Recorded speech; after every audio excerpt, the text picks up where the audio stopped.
Oh, welcome, Sarah. Thank you so much for joining me today. How are you doing? I'm good, thank you so much for having me on. I was saying earlier, I feel like I know you, but this is the first time that we've actually met. So I'm really happy and thrilled to be here. So thank you for having me. Yeah, really looking forward to chatting to you. I'm a big fan of the videos that you make on Instagram. I've watched a lot of those recently and so many useful things that you have to share. Could you tell us a bit about what it is that you do and how you got to where you are today? Yeah. Oh, thank you. Well, vice versa as well. I absolutely love your page and all the great information that you give out regarding anxiety because yeah, it's definitely something I think we all kind of can relate to. So, yeah, vice versa. So thank you for sharing all your information. For me, I've definitely had quite an interesting career. Like, so now I host a podcast as well. I host the Live Well, Be Well podcast, which is an amalgamation of stories and storytelling of people's lives and what they've been through, mixed with scientific experts in their field. So you actually have the right resources to kind of garner what you need and make your own kind of tapestry journey, whatever that looks like to you, of your health journey, mental, physical, and emotional. And alongside that, I also run a mental health organization called the BY Collective, which kind of fosters an amalgamation of all the different experts, resources, blogs. We do live events, workshops, mentoring schemes. And I'm also a registered nutritionist as well. I've been practicing for the last 5 years and do a lot of work in that area. But kind of how I got there, I started actually in the modeling industry in fashion when I was 16. And back then, I went into this kind of big world, but exciting world with kind of no emotional awareness around me. You're very young at that age, as you all know from the work that you do. You're still growing and learning who you are. And so I was definitely kind of chucked in at the deep end. But with that actually came a lot of positives because without me being known, I was actually very dyslexic. And so I basically spent all of my school life feeling I was kind of on the back foot, quite unintelligent, quite understanding what was going on in class. And then all of a sudden, this opportunity came around, which wasn't really measured intelligence by sitting down and reading a book and doing an exam. So it actually showed me a way to shine without me understanding it. So I had a really successful modeling career. I lived all over the world, shop for brands like Ralph Lauren, Burberry, Matthew Williamson, Vivienne Westwood, Vogue. I kind of did that whole kind of circuit. And when I was living in New York, I actually kind of had a full on breakdown. My body just went into complete burnout. I was just over 5 stone. I was in hospital. My kidney kind of gave way. I had E. coli, I had septicemia, I had 5 birth cysts. Like you kind of think about it, all of that happened in space of an hour, and that was it. I was in hospital. And it basically just made me really understand, like, why am I here? Because thought I was pretty healthy. I was successful on what looked on the outside. I'd bought a house, I was traveling the world, I was, kind of living the life. But actually I was deeply unhappy, deeply sad, deeply lonely. And back then, this is over 10 years ago, as social media was just launching, or Instagram, Twitter had been going since I think 2008. But yeah, Instagram had just kind of boomed. And kind of what I now look back and realize is I never actually understood who I was. I was just kind of living this character. I was surrounded by all of these bombardments of healthy food and healthy, clean living on Instagram, which actually wasn't healthy at all. So it kind of corrupted this distortion in my mind of what I thought healthy was. I never understood about talking therapy or understanding my emotions. And I kind of think all of that with a high, very intense pressured job at a very young age, just, yeah, basically made me kind of go on a big venture. So the first kind of step I did was leave that and go back to university, go and study human nutrition, which was a huge thing for me to do because, as I referenced before, I never was great at school. I never thought I would be doing a science degree. And it was in that moment, within the first few weeks, where I was about to drop out because I remember sitting in biochemistry and just thinking, nothing makes sense. Actually don't fit here either. Where do I fit? This is just not me. And it was that moment when, I remember it really clearly, a professor saying, come to my office, and they wanted to get me tested for dyslexia. And that moment when I did get tested and I never use the word diagnosed because it makes it sound like a lifelong disease that you're about to die from. And it's not. It's actually an incredible superpower that I've now figured out. But just my whole world transformed. I actually realized that I was intelligent and I could do these things, but my brain just worked very differently. And actually it wasn't in a linear system. And so that gave me a first understanding of all the strengths that I had and actually understanding what those weaknesses were and supporting both. And so, yeah, that led me on a journey to actually allow me to finish my degree, get a first, which I thought I would never do, with a lot of support of understanding how I can kind of support my own learning processes. And then I went on and I basically wanted to look at how we work psychology with eating, because eating disorders was a huge thing that I basically was in an ecosystem where everyone I knew had an eating disorder, because that's, that was part of the modeling industry. Whether people say that or not, everyone had an emotional connection to food that they struggled with because it was their body was their money, that, their body was what earned them money. That was their self-worth. And so they had to Yeah. be very rigid with what they were eating. And so then that made me start the BY Collective, which was the mental health organization that I speak about, where we do, free mentoring, big seminars, big workshops, events, and important blog resources on all different health areas written by trusted experts. Because for me, the reason why I wanted to go and become a nutritionist and become registered and understand the science behind it was because for so long I was listening to people who didn't have the expertise in that area. And I was actually taking a lot of misinformation, which actually became really detrimental to my health. And as social media kind of is expanding and getting bigger and more powerful and an amazing tool, it's also, a tool that's not regulated. And so we have to be really careful with who we're trusting. So I really wanted to build that platform. So yeah, so that's kind of where I ended up today. So it's definitely been an odd journey. It's kind of been one of self-awareness that's fostered kind of where I am today, and kind of the information that I share and the passion that I have, kind of my own journey to kind of relate that with others, which is why I believe stories are so powerful. And things like this, what you do with your podcast, and that's why I love podcasts, because I think actually you can understand why something is good for your health, why you can understand why therapy might be good, you can understand why eating vegetables is good for you. But unless you connect with something, unless you connect with an emotion or a story, actually you're never really going to make that change, or you're going to do it because you think you should rather than you want to. So I think kind of bringing those two things together, stories and knowledge, is so powerful. So yes, that's a little bit about Yeah. how I've ended up where I am. Thank you for sharing your story. Yeah. And it's really interesting how you describe how powerful stories can be for creating that emotional connection that can mean that we can more easily make a change. If we have Yeah. heard a story that is kind of relaying that rather than just being told the facts, for example. So yeah, I love that idea. And yeah, so interesting hearing you talking about dyslexia. And I hear that a lot. I feel like in my life, I've got so many people in my life who they have ADHD and they've only just been diagnosed. And that, well, I mean, no, I'm not going to say diagnosed, am I? I'm not going to say diagnosed. They've only discovered let's they have this neurodiversity. reframe it. Yeah. They've had this neurodiversity, and it's a huge turning point. They realize, actually, no, I'm not stupid. I just have a brain that works in a different way. And if I can learn to use that, then, and they have started being kinder to themselves and embracing, more of their creativity. And it's amazing to see. And yeah, great to hear your story about that. Can you share a bit more about what it's like having dyslexia and how that has affected you? And how have you found ways to kind of work with that and Yeah. find those superpowers within that?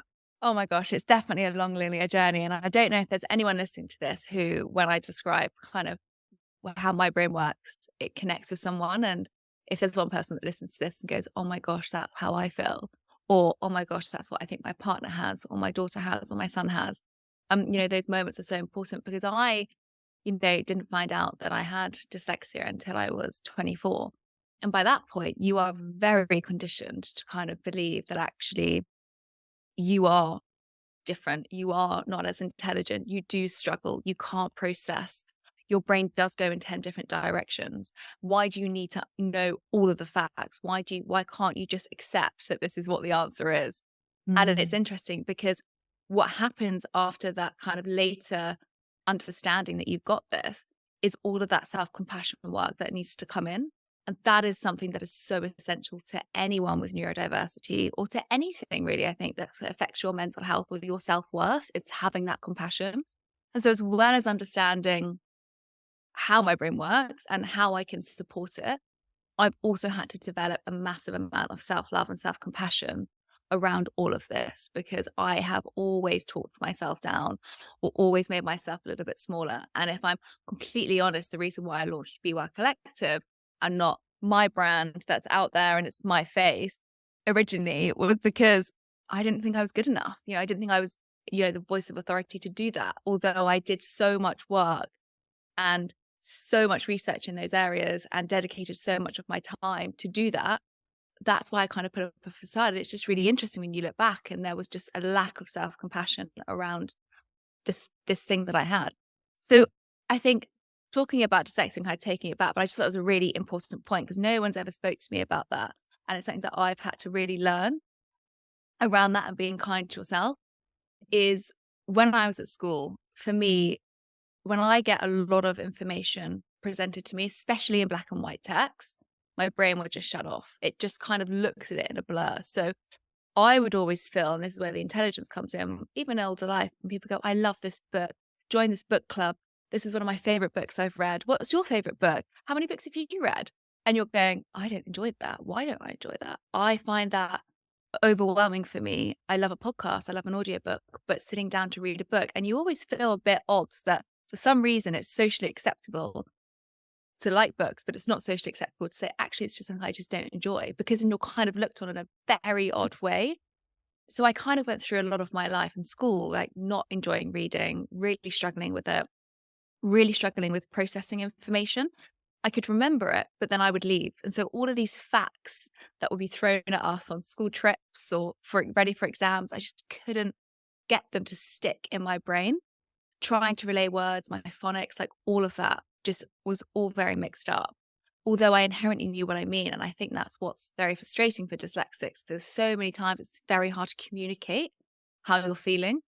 And so there's a mixture of an overwhelming amount of information and you becoming very stressed in that moment. So you do have to like segment information up. You also have to have breaks within your day, which I think everyone has to do. But for a dyslexic, it's really important to make it very clear on what your task is, because your brain automatically wants to go and do 5 other different things. And so to have that concentration is really, really important. And when you're at school, it's very hard to gain that with everything that's going on in the classroom. Other things as colors. So again, like black and white text just doesn't work with me. If you look at my calendars or you look at my work diaries or you look at how I even lay out all of my information, it's in like small blocks of text and it's all different colors, and all different colors relate different meanings to me. And then I can actually interpret that very quickly. So for me, it's about kind of planning out my day so I don't feel overwhelmed. It's about trying to make everything else a lot easier around me. So I am somebody who does have to have a routine in the sense of I need to know that I've got food when I come home. I need to know that I've got like times to work out, because otherwise my brain just gets very overwhelmed with everything that's going on. And so for me, having that stability in other areas allows me to then inherently focus. Having those breaks, making sure that, I use systems such as I'm writing my book at the moment. I can't just sit down and type on the computer and write a book. It's just not how my brain works. For me, I need to voice note, I need to go to walk, I need to be in nature, I need to connect to memories, to visuals. And then for me, it kind of comes out in the context that I would write. And then I need to listen back to it and go, actually, is that what I meant? Whereas if I just read it on text, it doesn't come out that same way. And so I basically had to realize, and AI is amazing for dyslexics. And I don't know if it's something you've touched on, but for me, AI has been completely transformative for me. I know there's a lot of worries around AI and where that could lead to, and will they take over us? And, are they going to become more intelligent than us? But for me, actually being able to talk to a system where I'm going, this is how I want to say it, but I need to reformat it in this way. And I need to structure it in this way. And having kind of like a companion there to kind of help you do that really, really helps with that overwhelming process. And so I wish I had that when I was younger, because it's my brain, it's my thoughts, but I'm just trying to restructure it in a way that makes sense.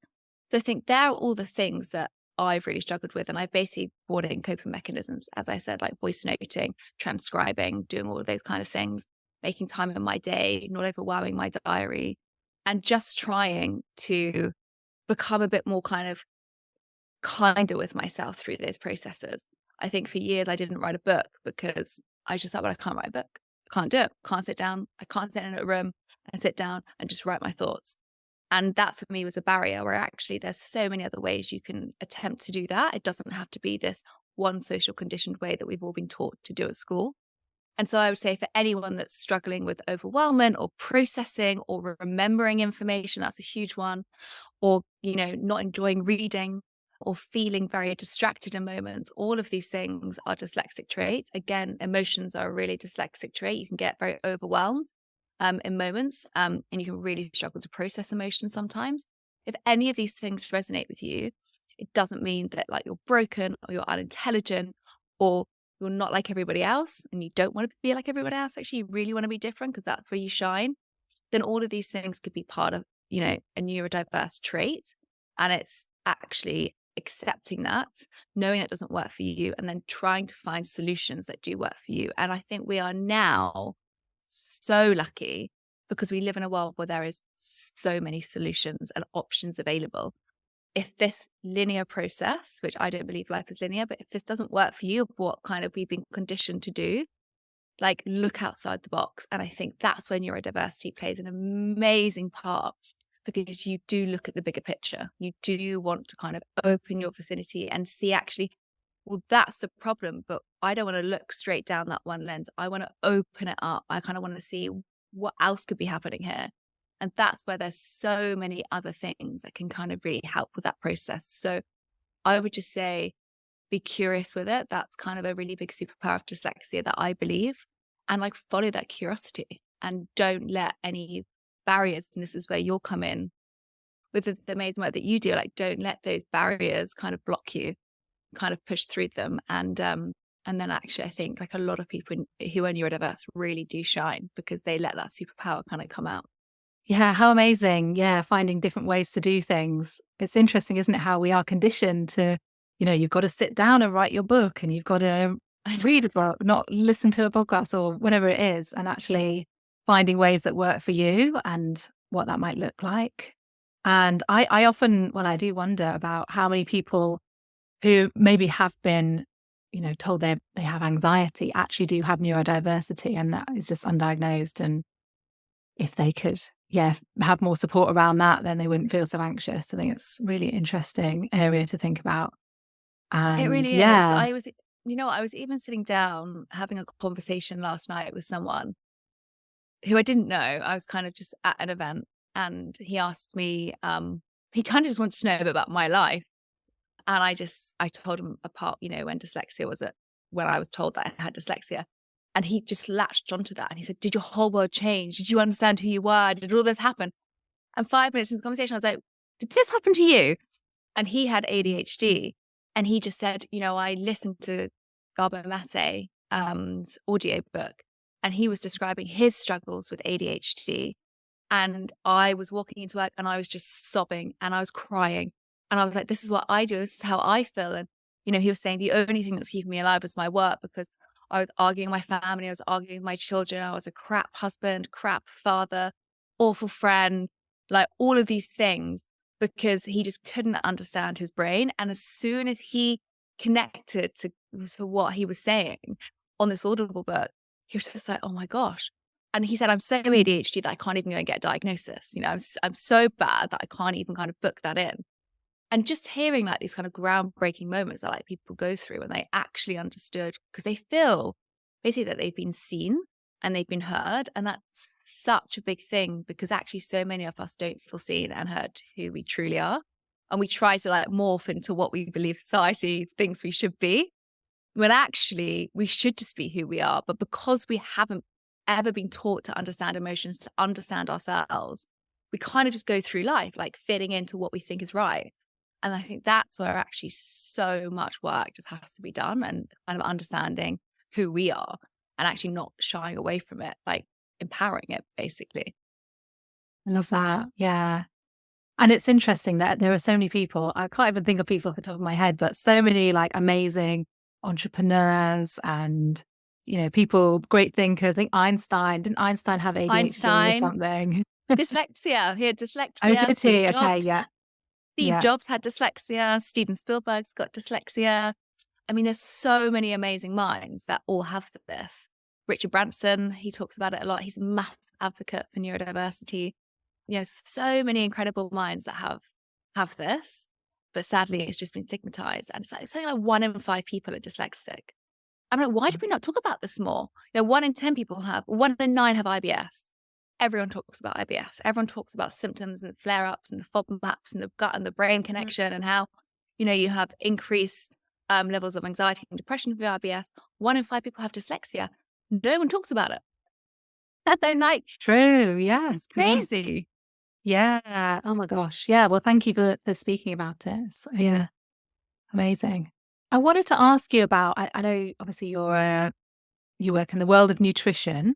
Do you see sort of clients one to one? And can you share a bit about your, like, what is your nutrition philosophy and how do you approach that? Yeah. Oh, anything nutrition I love to speak about. I do see clients one to one. I was doing a lot more clinical work on Harley Street. And then in the last year, because I'm just kind of running the podcast, I'm really trying to dedicate myself time to write my book and just give myself space.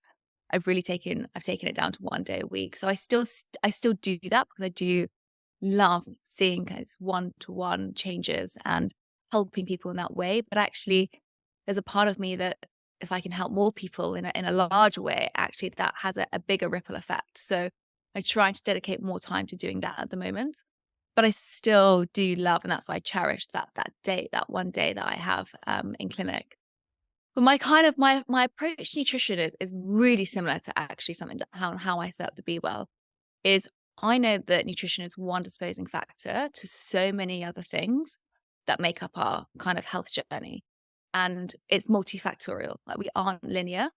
Our brains aren't linear, our bodies aren't linear. And actually understanding that when someone comes to see me in clinic, I really want to know like why they're here, what is their health goal? And yes, we can work on that nutrition side, but there's so many other things going on with that one individual. And so just looking at one predominant component of food might not give them that solution. There's so many other things that we need to look at. Their mindset, their stress, kind of how was their childhood relationship with food? How was their childhood relationship growing up? How do they approach things now? What's their current state? How much space do they have going forward with the things that we're going to communicate? Have they got time to dedicate to themselves? There's a lot of self-awareness that comes into my practice as well, because I really believe that like for true change of behavior, you have to have that space and it's got to be the right time for you. So we kind of work in an amalgamation of things, but kind of predominantly it's around prevention. For me, I'm so passionate around health prevention. In your cases, people might come and see you when they feel there's a real crisis. But actually, if people came to see you when there wasn't a crisis, when those times of crisis comes in needs, they're so much more well equipped.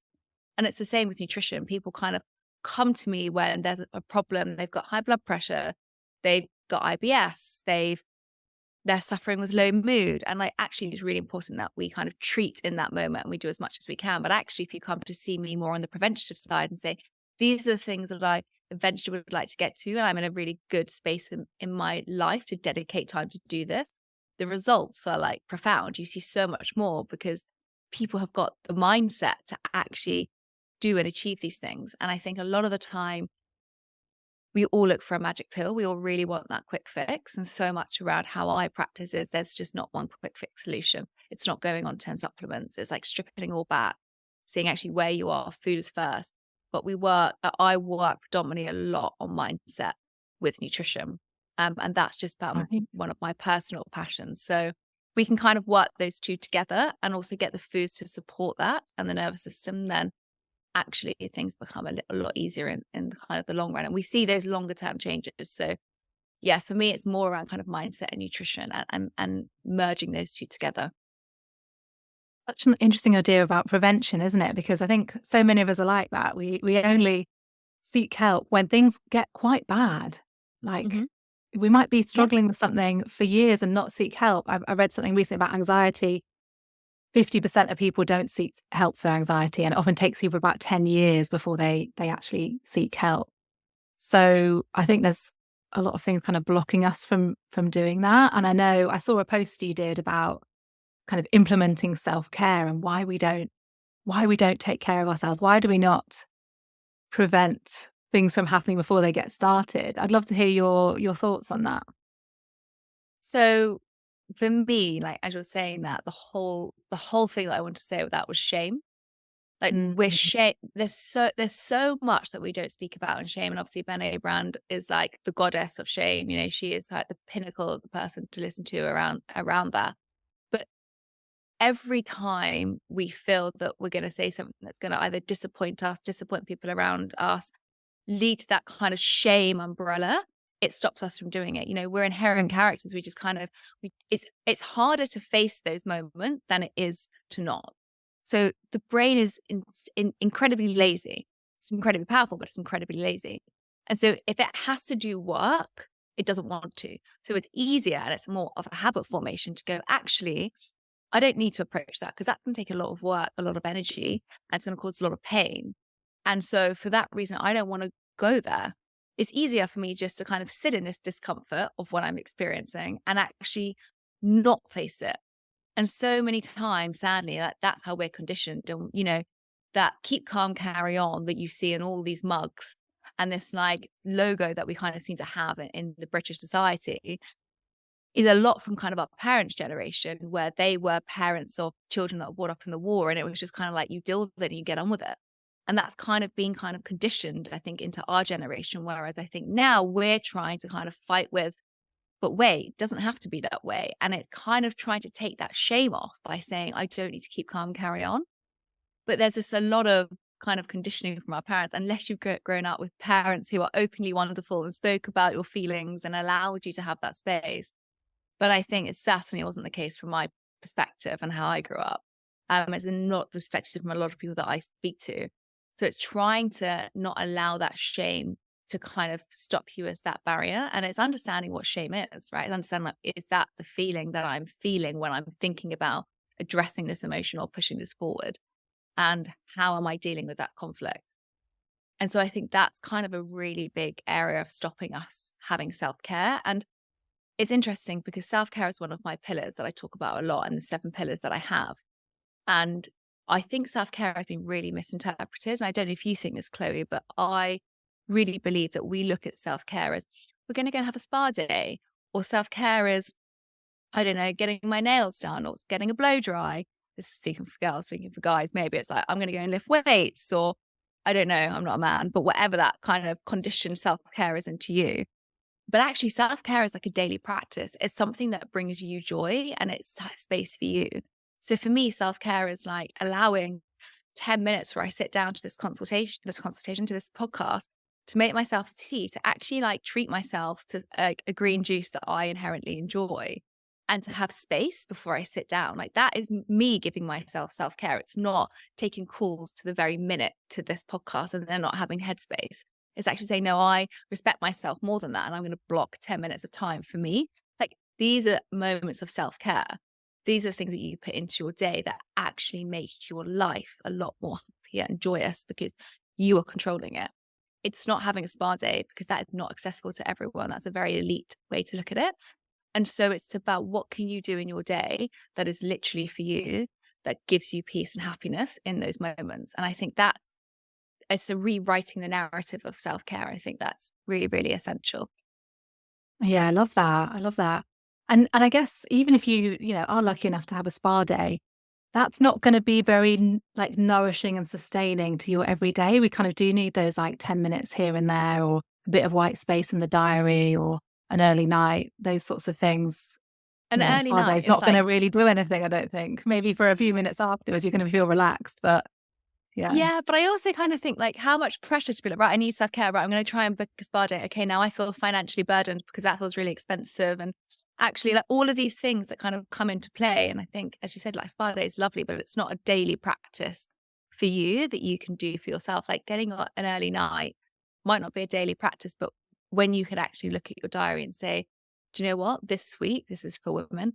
I'm on my menstrual cycle next week. I know that I'm going to be exhausted. So I'm just going to take time for myself and have an early night.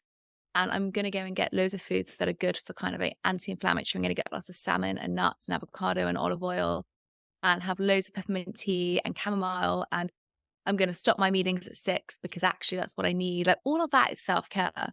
All of that is you kind of putting yourself first and writing that into kind of your diary.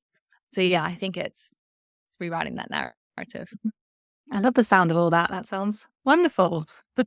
um, It's I find harder it to so, do though. It's harder to yeah, do. Like it sounds yeah. so simple, but it is so hard to do. Mhm. That's the crux of it. Yeah. I mean, you're talking about shame there. I was like, I don't think I've heard anyone really describe it in that way, but it makes so much sense. I think there's so much stuff, isn't there? Like, I mean, I grew up in a family, my family all meditate, and yet I still grew up to become this person who was like feeling like I had to be busy all the time, not wanting to have a break, not taking care of myself. So we can still get that. It doesn't matter how like into meditation your family is, for example. But Totally. I think there's so much stuff like becoming a mum recently, realizing how like this mum guilt feeling, like where did this mum guilt feeling come from? But it's there. Like if I'm away from him, if I'm not, if I'm taking a bit of time for myself, it's popping up. Or, I hear from a lot of people they feel guilty if they relax. That like I should be doing the laundry, not watching TV. I should be, working, not, taking 10 minutes to have a break. So and that can make, that perhaps does stem from shame, from like, we don't feel like we deserve it. We don't feel good enough. We don't feel like we're worthy of that. So Completely. yeah, it's so interesting. There's a complete lack of self-love. Mm, Because mm, actually if I say all that back to you, you would think, gosh, it's really not selfish you watching some TV, they're not doing your washing, or gosh, it's actually okay to have some time apart from your baby. All of those things are like absolutely, completely fine. It doesn't make you a bad mother. It doesn't make you a bad person. It doesn't make you lazy. But it's like all of this conditioned and all this pressure that we put on ourselves to show up, to turn up all the time. It makes so much pressure on us as individuals that when we try to release that and actually say, no, I might need this time for me, the guilt takes over and actually our brains don't take a break. Because the whole time we're trying to enjoy that time off, or you're trying to enjoy that time from your son and have your moment, you actually are just feeling this massive weight on you. Where actually, if you had the self-love to say, no, I'm completely worthy of this. My baby is completely fine for the next however long. It's a different context, but like we're all, every single one of us will experience that. And we just don't talk about it. Like we don't yeah. normalize it. I think it is so important to have those conversations. And even you describing, I take that few minutes before the podcast interview and I sit down with a juice. I think it's very permission giving. We hear, you're doing it, so maybe it's okay for me to do that as well. Like I think it's really important to sort of share those examples. So love that. Mm. And one question I like to ask my guests is there anything that you're struggling with right now? And how are you kind of handling it or moving through it? Yeah, I mean, it's interesting. So we were meant to do this podcast last week, and I had two big kind of life-changing pieces of news last week, which like I obviously won't share what they are, but it was for me, it really kind of rocked me at my core.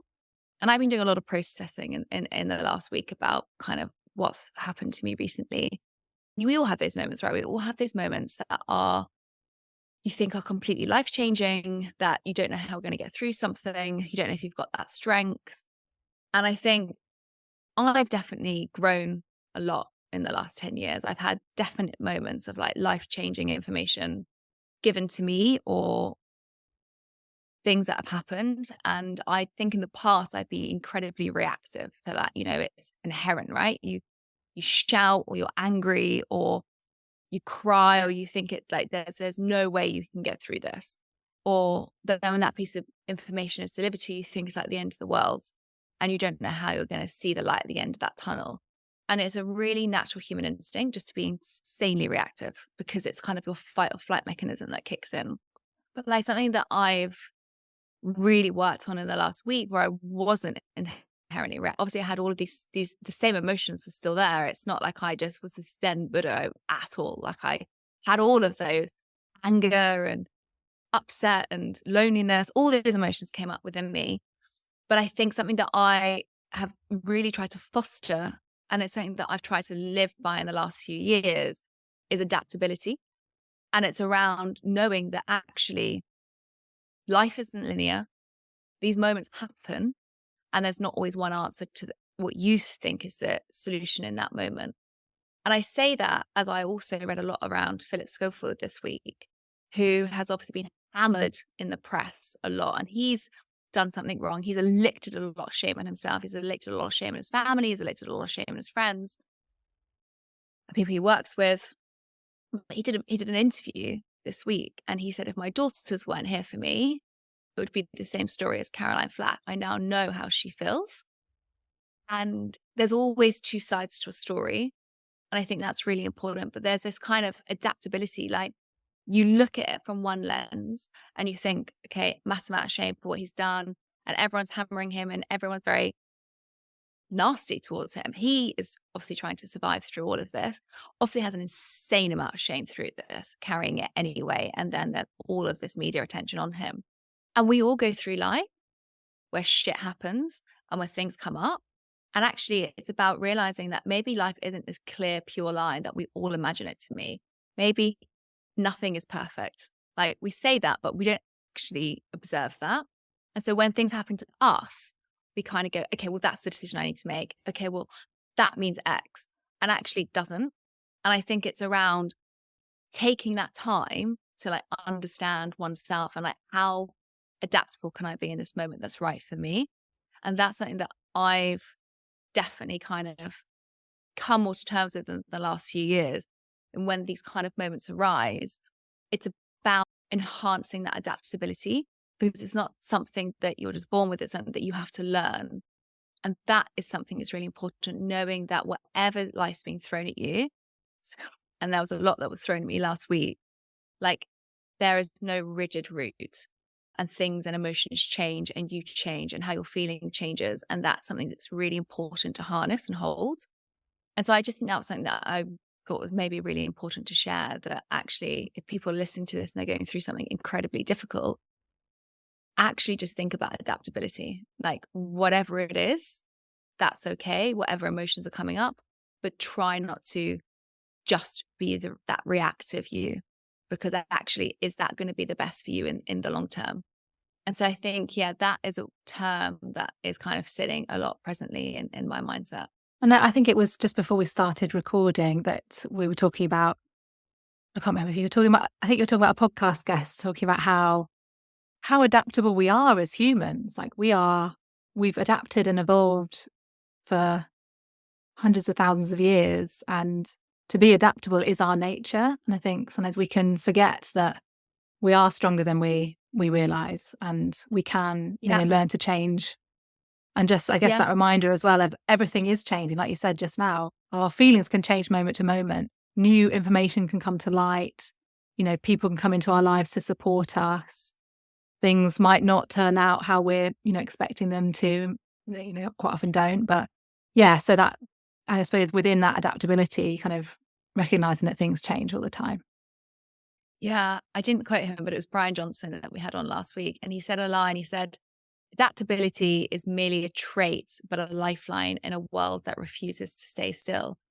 And I just thought that was really beautiful, because actually it is about being adaptable. And sometimes I think when we get news that we don't expect to be the way that we want it to be, or that was the outcome that we expected, we can become very emotional in that moment, as opposed to kind of looking at the adaptability of what could happen around that situation. And he's basically trying to reduce his age. He's basically trying to stop the whole aging process and spending £2 million a year to do exactly that.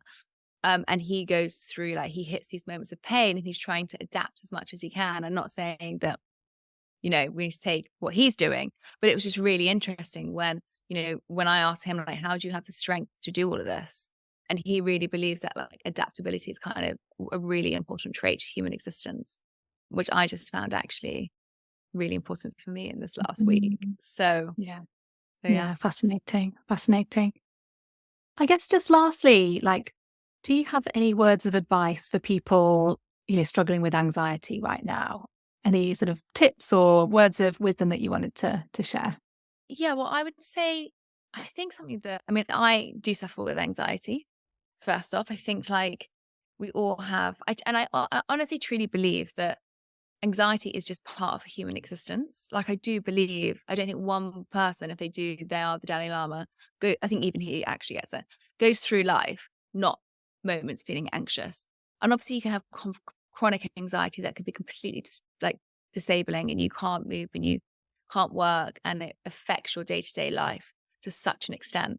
But then you can also go through your day just feeling anxious a lot of the time for reasons that aren't known, or for some reasons that you're suppressing a lot and you're scared to actually voice what you're feeling and thinking because of shame, or because you're scared, or because you're scared of conflict. But I realized that, like, those moments, that there's two different moments for me. One is very inherently linked to my menstrual cycle. That someone who really suffers with PMS, and I have been using Natural Cycles, the app, now for a couple of years. And it's really helped me understand that actually nothing is wrong in that moment. For me, it's a moment in my cycle where I do get really bad PMS, and it's like 3 days before my period. And I'm just anxious. I know that I'm more anxious than usual. And having that kind of reassurance actually for me is really settling.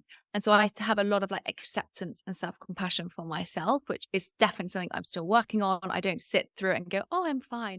Obviously during that moment it's hard, but it's re-registering that, just be really compassionate with yourself right now. Like, this is completely natural and normal that you're feeling like this. And even just telling yourself that, because hearing that from a friend or from a therapist is really soothing, but we don't say that to ourselves very often. And then there's other moments where anxiety arises for me, whether it's around work. I still get a lot of anxiety around my dyslexia, and around things that I struggle with. That's still definitely an underlying anxiety for me. And for me, in those moments, it's about actually stripping a lot back. And so it's about, one, it's the biggest word, it's acceptance. And I think it's really hard to just accept how you feel. But I don't, in those moments, actually try to go to tools and resources. I actually just say, like, stop trying to problem solve. Just try and allow yourself to accept in how you're feeling. And something that's really helped when I know I feel like that is journaling. It's kind of sitting down, and I also find is trying to take myself out of a spiraling mindset that you can get in when you're ruminating because you're anxious and you're trying to Yeah. problem solve, and your brain's firing in 10 different directions. So for me, it's like I try to accept it, sit with it, and then rather than ruminate in that anxiety moment that I have, I try to actually rewire what I'm thinking and go, what is it that I'm actually grateful for right now? Like, what is it? And it kind of pulls me out of that mindset. It doesn't work every time. And it's not saying, like, whenever you feel anxious, sit down and write what you're grateful for. It's not always going to be a solution. But for me, I actually have to try and take my mind off it after I've accepted that's how I feel. And maybe I'm going out for a walk and thinking, why I'm feeling like this. I'm actually trying to reconfigure and rewire it and think about something that's really positive, because I don't know if you feel like this when you get anxious, but when you do, you spiral, that you really spiral, and your brain is insanely powerful. So just trying to think about something that's actually really benefiting you right now. And it might even just be like, I'm breathing, and, I'm having time to even write this down. It might be something really simple, but actually trying to think about something that you are grateful for, that you are happy for, that brings you joy, really, really helps me in those moments. So I think if there's anything I could say, is self-compassion and acceptance. Like, just be really kind to yourself, and don't feel, I think it's so easy to be angry at yourself for feeling anxious, or angry at yourself for not having a solution. It's so easy. But it's actually just saying, I completely validate myself for feeling like this. Like, that's such just to, like, let go. There's so much that comes from having that with oneself. And it's not easy. Like, it's that's definitely kind of a process. But the more you do it, the more that you actually just start to go, I have a bit of respect for myself, and it's okay that I feel this way, as you would with a friend. And then the second thing is kind of trying to journal around things that are completely not what I'm thinking, things that I'm very grateful and happy for at that moment. Which has sometimes, last week when I was trying to do that, I was like, what am I grateful for? My God, what is it? It was like really difficult. Yeah. Yeah. Um, Yeah. but when you get there, I do find that sometimes really helpful. Yeah. I love that. I think that's such an important point about the acceptance, because I notice sometimes I'll be feeling a certain way. Maybe I'm in a bit of a low mood, and my brain goes into overdrive trying to problem solve, trying to think, oh, maybe you should do this. Maybe it's because of this. Maybe you should do this. And if I just stop for a minute and say, what is it I'm actually feeling right now? Oh, okay, I feel a bit of heaviness inside. I can actually handle this feeling. I don't need to try to think my way out of it. I can just be with Mhm. this feeling, and actually it's not so bad. It's almost like the overthinking that goes on top that is Oh my gosh, worse. yeah. The Um, ruminating is yeah, yeah, yeah. because your Yeah. brain, like, your brain is actually in that moment trying to be really kind. It's trying to be like, okay, let's think of all the other things that could be going on right now. Okay, well, if this is happening, what's going on here? What's going on here? What's going on here? How could you stop all of these things? And you're basically trying to like spin so many plates, and you're just causing yourself more and more and more anxiety. And so actually it's just kind of saying like, just stop and actually like, this is okay. Like, how am I feeling? Okay, I Mm. feel jealous. Okay. And that can be really hard, right? I feel jealous. That's such a hard thing because you inherently think you're a bad person if you feel jealous about someone. Mhm. But you're actually not. Mhm. Like, it's such a human instinct to be jealous. I feel jealous. Okay. And as soon as you kind of say it, and then you're like, do you know what? That's okay. Mhm. Completely fine that you feel jealous. Then you're kind of going, oh, Yeah. okay, that is okay that I feel jealous. Like all of these things, but we just don't, we try to, I think we try as a human race to problem solve because that's inherently how we stayed alive in the past. But actually knowing that Yes. you feeling jealous isn't going to cause your life to end is fantastic. Knowing that you might fail, knowing that my podcast might fail, it's not going to make my life end. It might make me really sad, but it's not going to make my life end. And so Mhm. actually allowing myself to go, okay, that what happens, that's what happens. Is Mhm. actually okay. It feels so much more heavy in that moment, but it's just that acceptance. Yeah. Yeah, it's very, like, validating hearing you talk about that thing about jealousy. Yeah, we do beat ourselves up, don't we? Like, "Oh, I shouldn't be, I shouldn't be," or, "Oh, maybe I should be grateful for what I have. I shouldn't be feeling sad," or, "I shouldn't be anxious, I live in a very safe I live a very safe life, and yet I still have this anxiety," and we beat ourselves up, but actually, it's just so human. Whatever we're feeling is human, is normal, Yeah, and it is okay. So, yeah, a lot completely. of yeah, If you yeah, I didn't think have those feelings of jealousy, you actually wouldn't be human, or you would Mm. weirdly be missing a emotion. Like it's, Mm. and that's how we have to think about it. Like every time you feel jealous, that is just a human emotion. It doesn't mean that you're a bad person. It doesn't mean that you wish hatred on that person. That is Mhm. actually just how you're feeling. And also, it is so hard to not feel jealous when actually we have so much pressure on us to have this perfect life, look this perfect way. Everything is transforming at such an extent that we seem to be able to kind of adapt our bodies quicker than we can. And then we also have all of these kind of like compounding variable messages, such as Instagram, TikTok, Twitter, Facebook, magazines, TV, everything. Virtual headsets that have come out today from Apple that's now going to be kind of the next generation of the iPhone. Like we have so many compounding messages day in, day out. And our body is Yeah, constantly just trying to fight all these off and actually think, no, I'm a good person. No, I don't feel that way about that person. Actually, you do, and that's okay. And there's nothing you can do about that. That's just a human emotion. And it doesn't mean that you yeah, wish bad on them. So I think yeah. it's acceptance is such a big thing. Mhm. So powerful. Thank you so much for everything you shared. So much wisdom that you shared today. Where can people find out more about you and what you do and what your podcast is about and all that? Can you tell us? Yeah, absolutely. So the podcast is Live Well, Be Well with Sarah Ann Macklin. So that will be on Apple, Spotify, Amazon, wherever you listen to this podcast, it will be on there. You can also go to my Instagram, which is at Sarah and Macklin, which is a lot of things that I kind of posted about, which we spoke about today. Or if you kind of want like direct mental health resources or support or webinars, mentoring we have, then go to be_well_collective on Instagram or just be well collective. Yeah, or you can find me on my website again, which is just my name, Sarah Ann Macklin. So many ways that you can kind of get involved and find out more about what I do. Amazing. Thank you so much. Thank you. Thank you for having me. This was wonderful.